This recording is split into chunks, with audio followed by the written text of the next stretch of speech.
like to welcome Maria Lankinen. I was going to ask you too. Am I pronouncing your name right? Yes. Your last name? Yes. Yes. Maria, like Super Mario, and Lankinen. Yeah. I love it. Okay, it's important to me. Name's got to be right. Thank you. I'd like to welcome you to Get Lifted Fitness Festival. Thank you. And later on today, we're going to do a session with Maria called Yoga for Dancers. It says Yoga for Dancers, so I kind of get the gist, but can you tell us a little bit more about your class? My class is a representation truly of where I came from. So starting out in the dance world and understanding what it was to really have a dream and really work very hard and go 150% out all the time. And then coming to a place or needing to come to a place that was therapeutic and it wasn't necessarily listening to what a choreographer had to tell you about what you should do with your body or 150% out, so that you step so far out of yourself that you inquired, well, who am I when I take off the performer mask and then sit with myself? So going through the journey as a professional dancer and then finding yoga as my solace and reprieve, and then making the transition to teaching yoga and therapeutic specifically for dancers.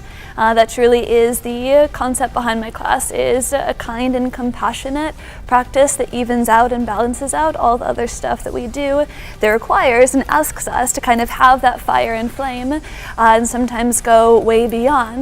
And this one draws us back to center.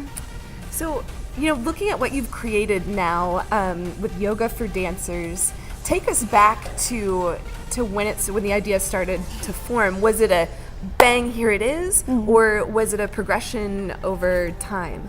It was definitely a progression over time. I started teaching at Movement Lifestyle Dance Studio in LA, and anytime that I was teaching yoga for dancers, I was teaching a bit more fitness style, a bit more maybe Cirque du Soleil, the athleticism and the aesthetic of what yoga can be, and it's stunning to see the feats of the human body. But when I was asking, every time I ask, how are your bodies?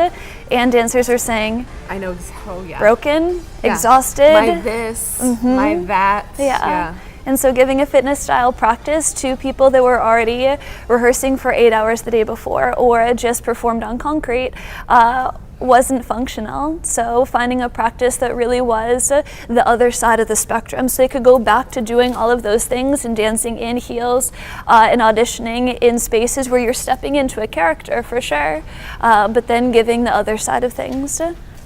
It's really special how you really honed in on a niche, because there's yoga for days out there, but to really, the dance community, have been there yourself.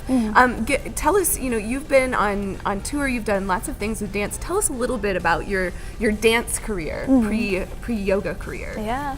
Well, I started out in Michigan, and I was directing a dance company called Dance to Excess. And since a kid, I had always gravitated toward hip hop and hip hop culture and the essence and the narrative of a community that didn't maybe have necessarily as much, but then created and crafted something that was absolutely extraordinary. And now it's a multi-billion-dollar entity that has reached from a small place in New York now across the globe. And so I am really inspired by people that have an idea and a dream, that keep fighting and hustling and grinding for what they care about, and then it really can bloom into something beyond your wildest dreams.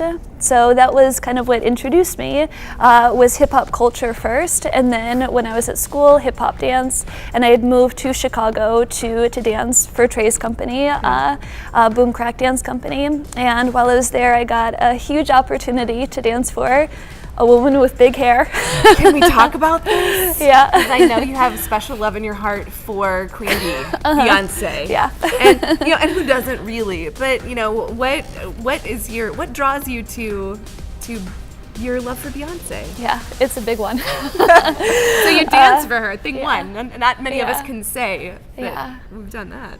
Well, I still remember even what it looked like, the visual of her first walking into rehearsal, and it was like watching Grace Kelly come in. There was so much poise and so much grace, but when you watched her work and the work ethic and the strength that she had, there's a reason why she performs the way that she does. She works harder than anybody, and is a powerhouse in the sense that she has the idea and the vision. It's nobody that is kind of creating her behind the scenes. She is number one, the artist, and leading that vision, but she's not a bitch about it. She's so unbelievably graceful, it's true.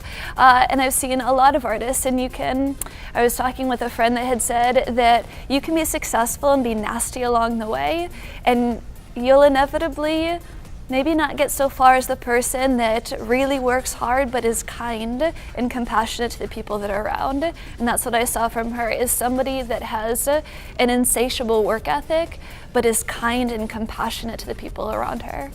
I'd say that's a big draw, and that's something you can actually like feel and sense, I'm sure, being around someone like that.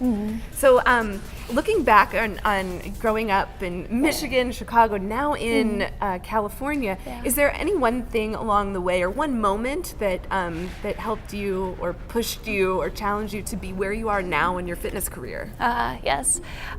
When I was a senior in high school, I've always been a really big dreamer, and I wrote to Oprah because I was graduating from high school, and I wanted to be a book editor, and so I was going to University of Michigan to go for English and Spanish, and so I wanted to introduce myself to Oprah. And so in this letter I'd written, I just want to tell you who I am because one day I want to work for you.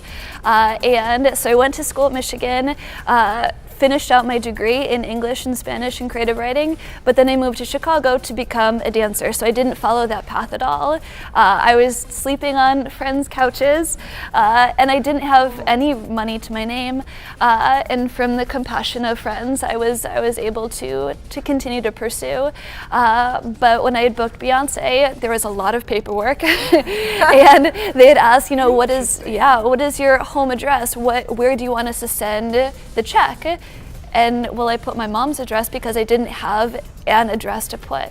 And so a couple weeks later, after it was the Oprah finale, and then also the Billboard Awards, and so they had sent the check, and I was talking to my mom on the phone, and she had said, I took a picture of the check because it came, and I was like, that's strange, why would you take a picture? She said, it's because it was signed by Oprah, and it took me a while to realize, but I had worked for Oprah. It took 7-8 years, and so that moment taught me that you plant the seed of a dream and you just hope and keep working, and it will be a meandering path, and you might not get there in a straight shot like you thought, but plant the seed because it is all possible in this world. That's the stuff right there. We're on camera, I'm gonna cry for you. But I think that message needs to be out there more, because so many people, there's outside people that, with one moment, in one breath could just say, that's not possible, or crush your dreams, just in a breath, like just as easy. That's easy to do and easy to say, but also there's an inner voice too that might it's self-doubt. It could hold you back yourself. But what you just said just right there is, if you have a dream, say it, write it down, put it out there. Dreams can change. Just by saying it doesn't mean you have to commit to it. But it's amazing. That's an amazing kind of circle that's created when you plant the seed, and that's an awesome message, Maria. Thank you. So where can I find classes with you? How can I take a Yoga for Dancers class? I teach and live in Los Angeles, but I do travel, and I'm hoping to travel globally. But I have 3 websites that all go to the same. So one is Maria, marjayoga.com. We'll just list them. Yoga for Dancers. And also yogaforbeyonce.com. They all go to the same place. You're just brilliant. Yes. And are you on social media? Okay, where can I find you? Maria, M-A-R-J-A, Yoga, for Instagram, Facebook, and also Yoga for Dancers, Instagram and Facebook. And one last question before you go. If there's instructors out there who want to teach your program, is that a possibility? Currently, no. It is just me, and it is something kind of so authentic. I don't even necessarily know how to teach that yet. I'm still very much in the phase of I am shadowing a physical therapist in Encino in Los Angeles, so I'm learning about the flexor hallucis longus, and if you are a ballet dancer and you're constantly going to releve, and the supporting, stabilizing muscles in your ankle aren't firing and one is kind of doing all the work, then it might lead to Achilles tendonitis. And so all of that kind of intricate nuance of understanding the physical body, I geek out about stuff like that. But also I've done recently a training called healer training, where you learn a different style of breath work that allows you to connect on a more spiritual level. So there are so many kind of components that are interesting to me.